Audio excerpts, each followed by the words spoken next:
Gegerkan publik Malaysia. Sapi Sali terkejut tak percaya timnas Indonesia kalahkan raksasa Asia Arab Saudi 2-0.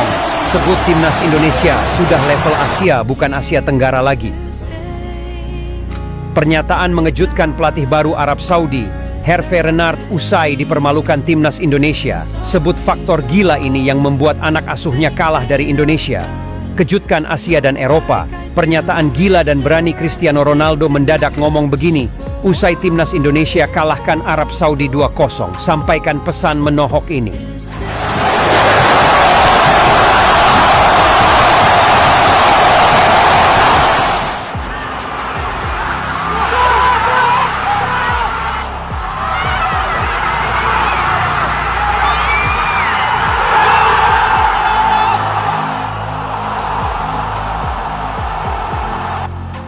Gegerkan Malaysia.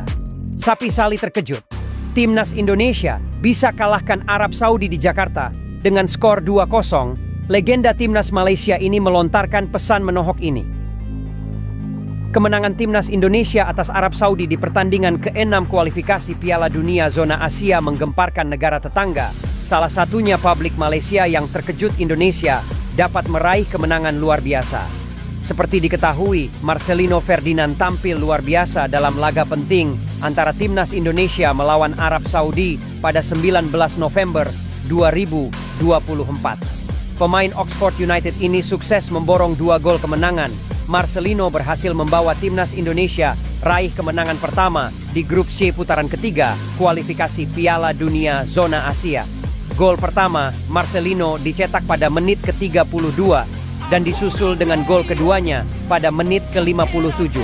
Meskipun timnas Indonesia harus bermain dengan 10 pemain setelah kartu merah yang diterima oleh Justin Hubner, namun skor 2-0 bertahan sampai akhir laga.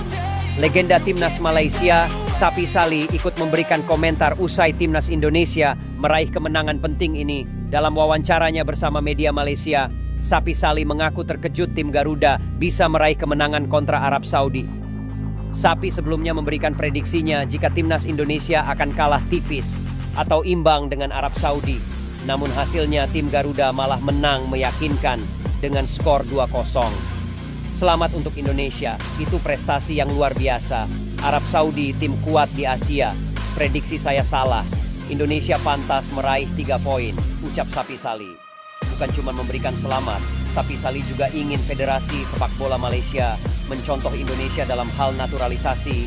Sapi menganggap program naturalisasi Indonesia sangat terstruktur, sementara Malaysia tidak seperti itu. Sementara itu, pelatih timnas Arab Saudi, Hervé Renard, dalam konferensi persnya mengungkapkan alasan dibalik kekalahan timnya dari timnas Indonesia. Menurutnya, kekalahan tersebut bukan disebabkan oleh atmosfer intens di Stadion Utama Gelora Bung Karno. Renard mengakui bahwa kekalahan tersebut memang pantas diterima oleh timnya. Kami tidak mencetak gol di banyak pertandingan, dan itu adalah kenyataannya, ujarnya dalam konferensi pers setelah pertandingan. Menurut Renard, kemenangan timnas Indonesia kali ini memang layak. Ia memuji kerja keras dan disiplin skuad Garuda yang menurutnya lebih baik dibandingkan timnya. Kami kebobolan hari ini karena bola mati dan serangan balik. Kami tidak mampu bertahan dengan baik, tambahnya. Sepak bola itu sederhana. Indonesia menunjukkan perjuangan keras sejak awal, bermain dengan baik, dan membuktikan kualitas mereka sehingga pantas menjadi pemenang. Renard juga menepis anggapan bahwa kekalahan timnya disebabkan oleh tekanan atmosfer di SUGBK. Ia menegaskan bahwa pemain-pemainnya sudah terbiasa bermain di stadion dengan atmosfer serupa.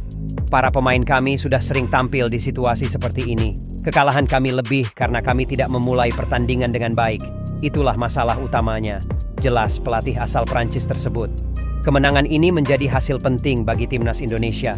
Dengan tambahan 3 poin, timnas Indonesia kini naik ke posisi ketiga klasemen sementara grup C, menjaga peluang untuk lolos ke Piala Dunia 2026.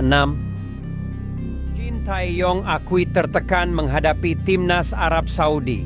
Pelatih tim nasional Indonesia, Shin Tae-yong, mengungkapkan bahwa ia merasakan tekanan keras melawan Arab Saudi dalam lanjutan kualifikasi Piala Dunia 2026 Zona Asia.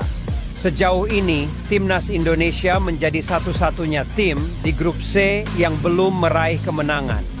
Indonesia hanya mengumpulkan 3 poin hasil dari 3 kali imbang. sementara Jepang memimpin dengan 13 poin, diikuti Australia, Arab Saudi, dan China masing-masing 6 poin, serta Bahrain dengan 5 poin.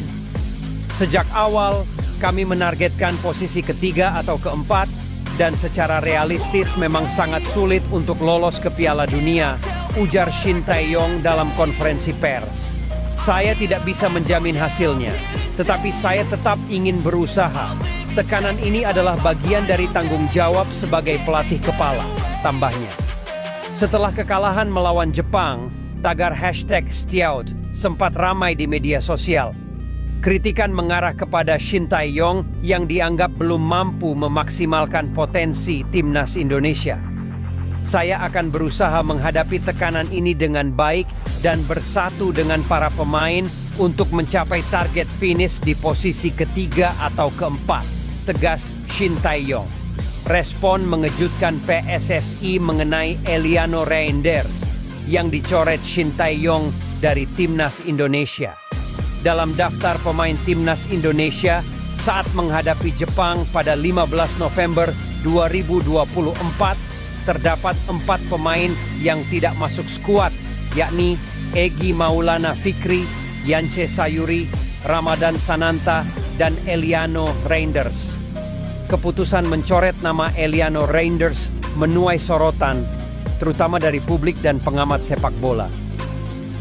Justinus Laksana, atau yang dikenal sebagai Coach Justin, mempertanyakan keputusan Shin Tae-yong dalam live streaming komentarnya di kanal YouTube saat pertandingan berlangsung.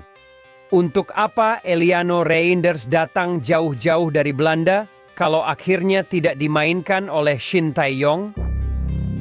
Menurut saya, ini keputusan yang tidak seimbang, kritik Coach Justin. Kritik serupa juga disampaikan oleh banyak netizen setelah pertandingan berakhir.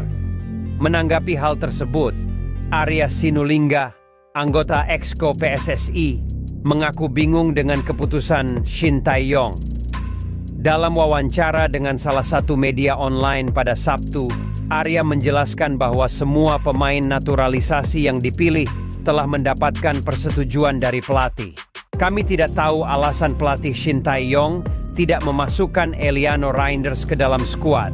Namun, perlu diketahui bahwa keputusan ini sepenuhnya berdasarkan pertimbangan pelatih, jelas Arya Sinulinga.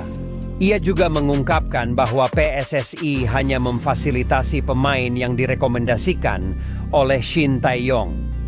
Kami hanya menawarkan pemain kepada pelatih, dan pelatih memutuskan siapa saja yang akan dipilih.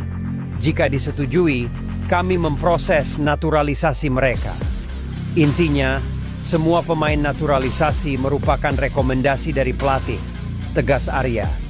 Arya menambahkan bahwa Shin Tae-yong meminta proses naturalisasi Eliano Reinders dan Maes Hilgers dilakukan secepat mungkin agar mereka dapat memperkuat timnas Indonesia. Permintaan ini yang membuat kami mempercepat proses naturalisasi, termasuk pengambilan sumpah mereka di Belgia. Tanpa permintaan ini, debut mereka mungkin baru terjadi di pertandingan melawan Jepang, tambahnya. Pada prinsipnya, PSSI selalu mendukung keputusan pelatih dan tidak akan mengajukan pemain yang bukan merupakan pilihannya, tutup Arya Sinulinga.